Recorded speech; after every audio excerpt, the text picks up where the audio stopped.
दिवाली की रौनक और पटाखों को पीछे छोड़ मार्केटर्स अब क्रिसमस के लिए जिंगल बेल्स बजाने की तैयारी में जुटे हैं।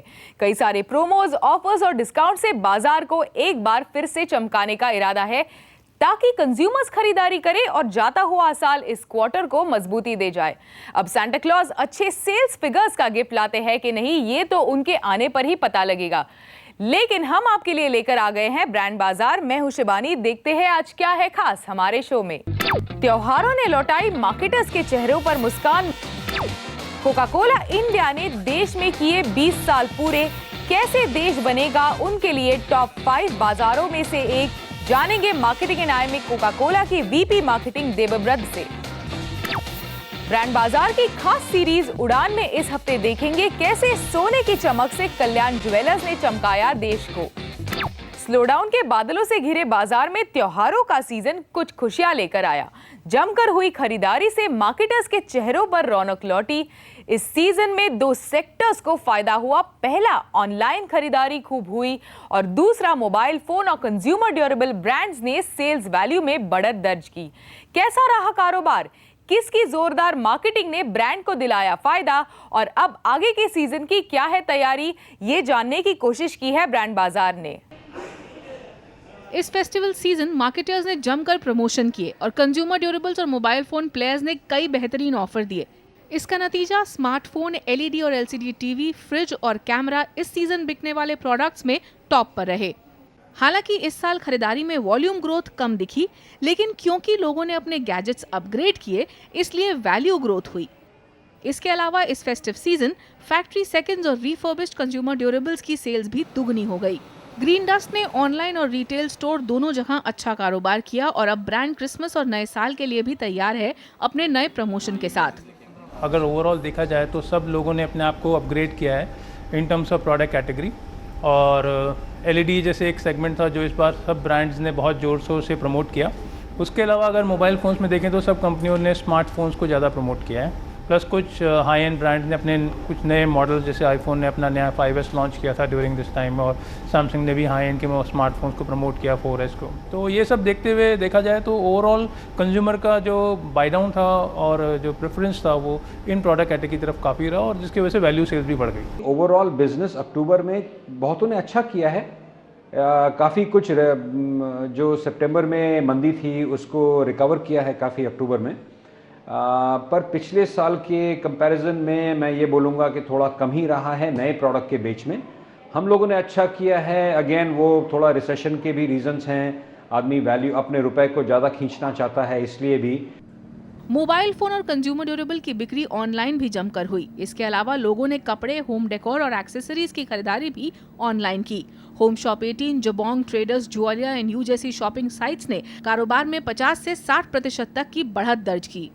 On an average 60-70% growth compared to the last baseline easily हम लोग ऑब्जर्व कर पाए। स्पेसिफिकली अगर कैटेगरी की बात करें तो जो सबसे ज़्यादा बिक रहा है वो फेस्टिवल सीज़न में, जो मेरे ख्याल से ऑब्वियस भी है, एक तो है फैशन अपैरल, ख़ास करके वुमेन अपैरल बहुत अच्छा ग्रोथ दिखाया। दूसरा एक्सेसरीज़ है जिसमें ज्वेलरी आ जाता है, आपके बैग्स आ जाते हैं। और तीसरा है जो होम फर्निशिंग में आपके, चूँकि ये फेस्टिवल में काफ़ी डेकोरेशन वगैरह भी होता है तो काफ़ी सारे इंटीरियर्स और होम डेकोरेशंस के प्रोडक्ट्स काफ़ी ज़्यादा हमारे ग्रो किए in terms of sales. Imitation jewellery की जो कैटेगरी है वो आज की तारीख में करीब 15 से 20% हर साल बढ़ रही है और इसके पीछे 2-3 कारण हैं। एक कि इमिटेशन ज्वेलरी के डिज़ाइंस, जो उसकी एक्सेप्टेंस है वो बहुत ज़्यादा है। अगर गोल्ड के आज दाम 30,000 रुपये तोला है और वो प्राइस जो है उसमें आपको 5-7-10,000 रुपये में कुछ नहीं मिलेगा। तो वही नीड जो है कि आपको अपने लहंगे के साथ या आपको अपने सूट के साथ कुछ पहनना है, वो आप खाली इमिटेशन से पूरा कर सकते हैं। अगर हम अप्लायंसेस देखें, वाइट गुड्स देखें, तो उधर lot of sale has tried to shift online from physical stores. अगर आप एक होम शॉप 18 जैसे प्लेयर को देखें तो उन्होंने खूब फ्रिजों की डिलीवरी की है। मतलब they've sold fridges in record this Diwali. 2016 तक देश इंटरनेट के यूसेज के लिहाज से दुनिया का दूसरा सबसे बड़ा देश हो जाएगा, लेकिन उसके बाद भी हमारे देश में इंटरनेट पर खरीदारी बढ़ाने का काफी स्कोप रहेगा। इस त्योहार के सीजन में साइट्स पर ट्रैफिक ही नहीं बढ़ा, बल्कि साइट्स पर आने वाले ज्यादातर लोगों ने खरीदारी भी की। अपने लिए सामान खरीदने के अलावा गिफ्टिंग के लिए भी इस साल ऑनलाइन खरीदारी पर जोर रहा। ट्रैफिक तो इम्प्रूव हुआ ही, इंक्रीज़ हुआ, लेकिन जितने ट्रैफिक पहले आता था अगर मैं उसको खाली कंपेयर करूं तो वो सही कंपैरिजन नहीं होगा। मेरा कंपैरिजन ये भी होगा कि जितने लोग आ रहे थे एक तो वो ज़्यादा आने लगे और जो आ रहे थे वो ज़्यादा खरीदने लगे। और इन सब को देखते हुए अगर मैं बोलूँ क्या हम इससे ज़्यादा भी ग्रो कर सकते थे, तो बिल्कुल हम लोग और अग्रेसिव होकर और ग्रो कर सकते थे, लेकिन हम लोगों का सोच ये था कि हम इतना ही बढ़ें ताकि जो कस्टमर का रिक्वायरमेंट है उसको सर्विस भी कर पाए। जब थोड़ी सी मार्केट में मुश्किल होती है, मतलब तो लोग ऑफलाइन या फिजिकल स्टोर में स्पेंड करने के बजाय, वहाँ पे खर्चा करने के बजाय ऑनलाइन स्पेंडिंग करते हैं। यही चीज़ हमने इंडिया में भी देखी। तो एज ए पेमेंट गेटवे होने के नाते मेरा जो मिड अक्टूबर के ऑनवर्ड जो वॉल्यूम था वो करीबन 30% बढ़ गया था। और अगर मैं स्पेसिफिकली कुछ गिफ्टिंग वेबसाइट्स की बात करूं, जैसे फर्न्स एंड पेटल हो गया, तो उधर तो बढ़ोतरी 50% से ज़्यादा थी in terms of online sales. तो उस तरीके से फेस्टिव सीजन काफ़ी अच्छा रहा। ऑनलाइन खरीदारी में बढ़त में खास योगदान रहा नॉन मेट्रो टियर 2 टियर 3 शहरों का, जहां लोगों को हर तरह के ब्रांड्स बाजार में आसानी से नहीं मिलते।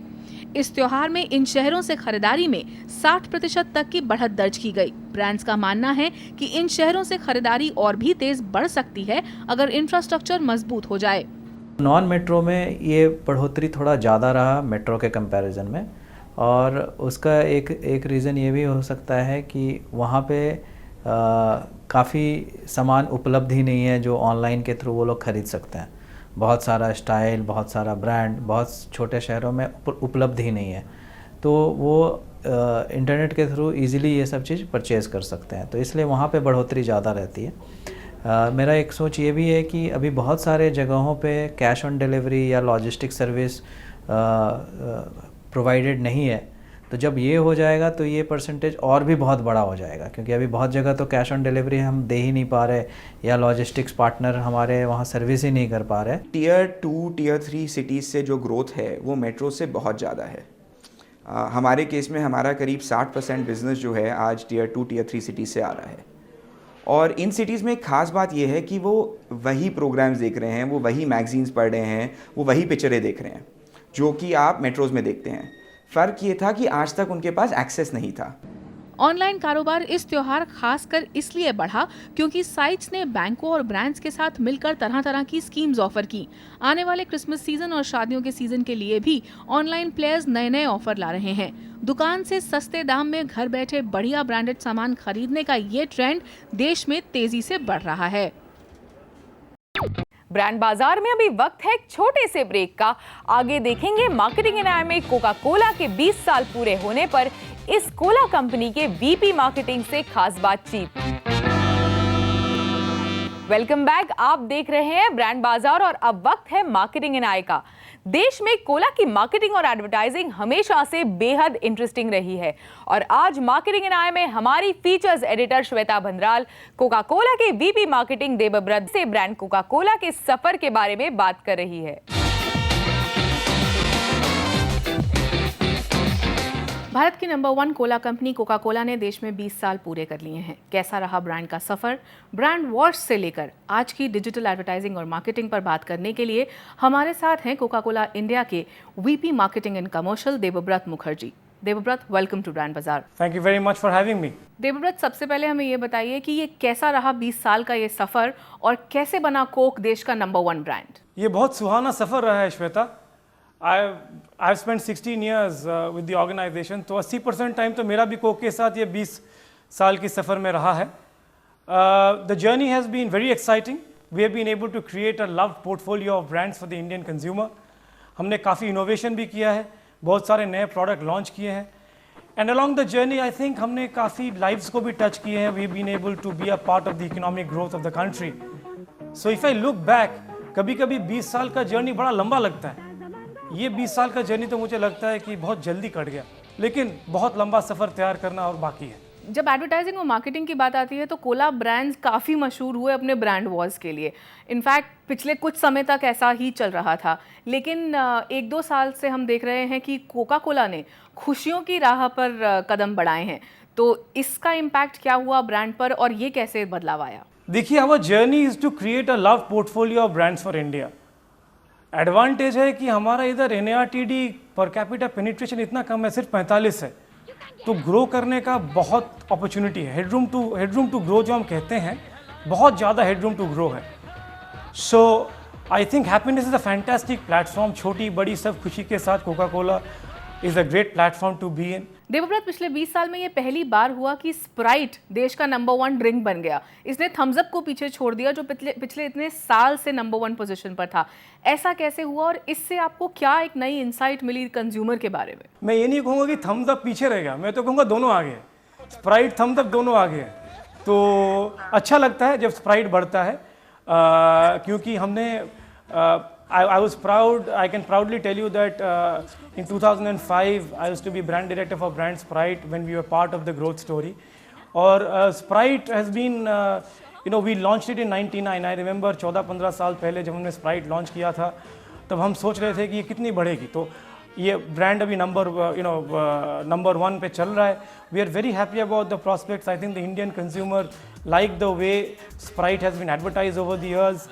Emotional clarity and the clarity of the product, somehow it finds favor with our consumers.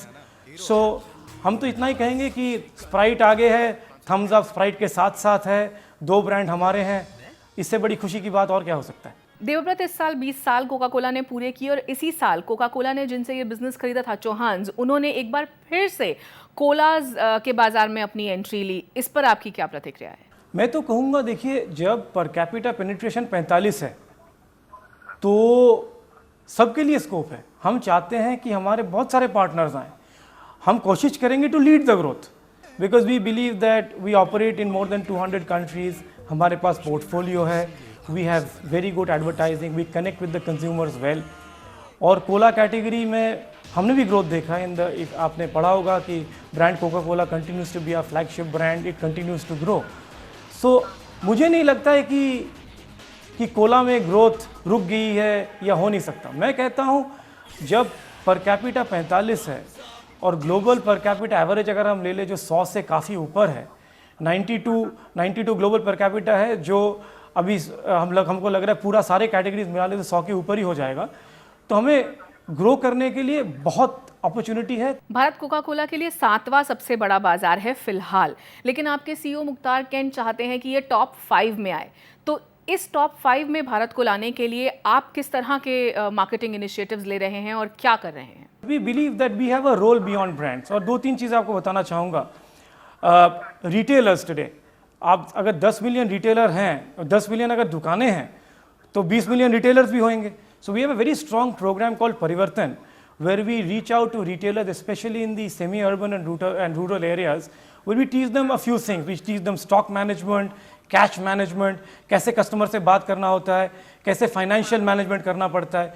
So we are saying कि back end should talk to the front end. और ये जो बैक एंड रिटेल बिजनेस है हमारे, ये इसको हम develop करने का कोशिश कर रहे हैं। ऑलरेडी 1 लाख के ऊपर हमने रिटेलर को ट्रेनिंग किया है परिवर्तन के जरिए।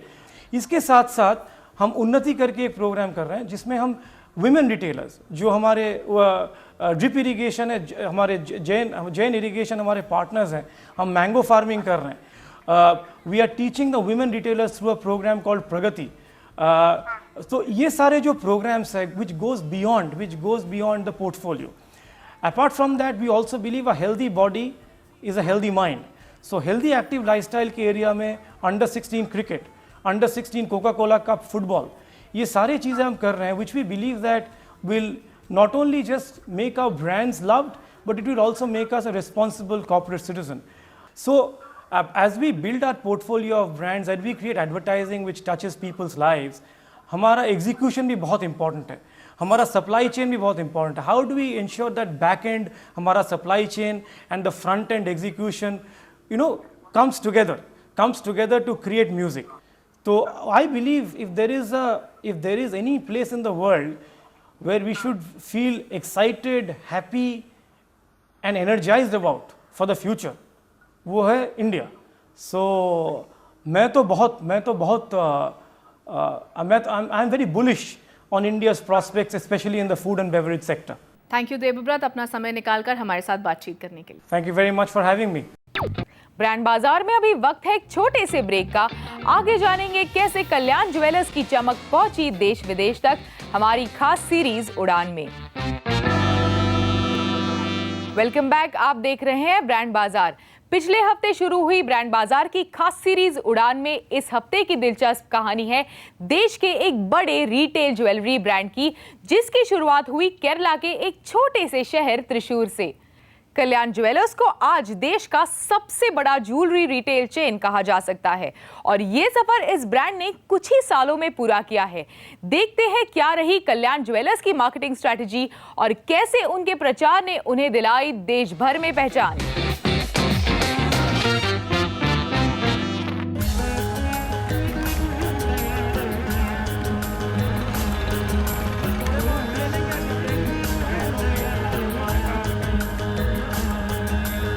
त्रिशूर की इस छोटी सी दुकान से 1993 में कल्याण ज्वेलर्स की शुरुआत हुई। 100 साल पुराना कल्याण ग्रुप टेक्सटाइल रिटेलिंग और होलसेलिंग के कारोबार में पहले पैर जमा चुका था और अब बारी थी ग्रुप को सोने की चमक देने की। 75 लाख के निवेश के साथ टीएस कल्याण रमन ने अपनी ज्वेलरी बिजनेस की शुरुआत की। आज देश भर में उनके 50 से ज्यादा स्टोर्स है। So many customers from Palakkad, Malappuram and Kannur side, and also so many customers started coming to our Trichur shop, and they asked us, why not you start one shop in Palakkad, Kannur and Malappuram and all. Then the second shop we started in Palakkad after 5 years. Then the third shop we slowly entered into Tamil Nadu, Coimbatore, that is Kerala border. And from that, by the grace of God and people's acceptance, we developed like anything, and now we have 52 shops spreading in 7 states, inclusive of Maharashtra, Gujarat and Punjab. 1993 के बाद धीरे धीरे केरला और फिर आसपास के इलाकों में अपने ब्रांचेस खोले और फिर बारी आई देश के दूसरे बड़े शहरों की। 2014 और 15 के लिए कल्याण ज्वेलर्स ने 20,000 करोड़ रुपए के टर्नओवर का टारगेट रखा है। ब्रांड के इस सफर में सबसे स्ट्रॉन्ग रही है उसकी एडवर्टाइजिंग और मार्केटिंग। केरला के रास्तों पर जनरली 2 तरह के होर्डिंग्स दिखाई देते हैं, एक है साड़ियों के और दूसरे ज्वेलरी ब्रांड्स के। ज्वेलरी ब्रांड्स में सबसे ज्यादा और सबसे अटेंशन सीकिंग है कल्याण ज्वेलर्स के अमिताभ बच्चन और ऐश्वर्या राय बच्चन के साथ बने होर्डिंग्स। कल्याण ज्वेलर्स ने 2013 में एडवर्टाइजिंग और मार्केटिंग पर तकरीबन 200 करोड़ रुपए खर्च किए हैं। ऐश्वर्या राय बच्चन और अमिताभ बच्चन के अलावा साउथ के सेलिब्रिटीज भी ब्रांड को एंडोर्स करते हैं। The communication which we want the people to understand was all educative, and it should be done by people who are legends or son of legends. Kalyan jewellers की इस कामयाब advertising के पीछे है push communications, जो केरला की ही एक ad agency है। इन्हीं के साथ मिलकर ट्रस्ट इज एवरीथिंग का कैंपेन भी लॉन्च किया गया। हर गहने की जांच के बाद सेंट्रल गवर्नमेंट अप्रूव्ड लेबोरेटरी ही लगाती है। We told the customers, or we communicated the customer about the malpractices in the industry, what all they should see before they buy gold or diamonds. So the communication which we did for the past many years, automatically the brand Kalyan was synonymous to trust. लेकिन सिर्फ marketing और advertising से काम नहीं बनता है। Brand jewellery का है तो दाम और तकनीक के साथ अलग अलग राज्यों की कला और रहन सहन से भी वाकिफ होना पड़ता है, ताकि गहनों के डिजाइन वैसे बनाए जा सके जैसे उस इलाके के लोग पहनते हैं। पहले क्या है कि हम पूरा मार्केट सर्वे करता है और ऑब्जर्व करता है कस्टमर्स को, उसका रिसेप्शन या शादी में वो क्या पहनता है और डेली यूज़ वो क्या यूज़ करता है, बाकी दुकान वाला क्या मार्केट करता है और शोरूम में क्या चीज़ को ज़्यादा इंक्वायरी है। वो पहला स्टेज है हमारा। सेकंड स्टेज है कि हमारा इन हाउस टीम बैठकर वो बात कर उसमें क्या पसंद है कस्टमर को, क्यों वो ये लगाता है, वो सब एक डिस्कशन लगाता है थर्ड स्टेप है आइडिया फॉर्मुलेशन, कि ये चीज़ कस्टमर को पसंद है कि वेट इतना होना चाहिए या लुक ऐसा होना चाहिए कि इतना ज़्यादा टाइम वो पहनना चाहता है उसको, और उसके बाद जाता है वो आर्टिस्ट या डिज़ाइनर का उधर। आज अपनी तेज रफ्तार से बिजनेस ग्रोथ को सपोर्ट करने के लिए कल्याण ज्वेलर्स ने twin engine Canadian made Bell 427 helicopter खरीदा है। ये केरला का पहला प्राइवेटली ओन्ड हेलीकॉप्टर है जिसकी कीमत तकरीबन 48 करोड़ है। और अब कल्याण ग्रुप ज्वेलरी बिजनेस को चमकाने के साथ साथ अपनी नई प्रॉपर्टी कंपनी भी सेटअप कर रहा है, जो अपार्टमेंट्स और विलास बनाएगी त्रिशूर में। 1993 में केरला के त्रिशूर से अपना पहला शोरूम लॉन्च कर चुके ब्रांड कल्याण ज्वेलर्स आज देश का एक सबसे बड़ा ज्वेलरी ब्रांड बनने की कोशिश में लगे हैं। 7 स्टेट्स में एंट्री पाने के बाद और 53 शोरूम्स के बाद अब उनका लक्ष्य इंटरनेशनल मार्केट्स की तरफ है। दिसंबर के महीने में एक ही दिन में वो 7 शोरूम्स दुबई में लॉन्च करने वाले हैं।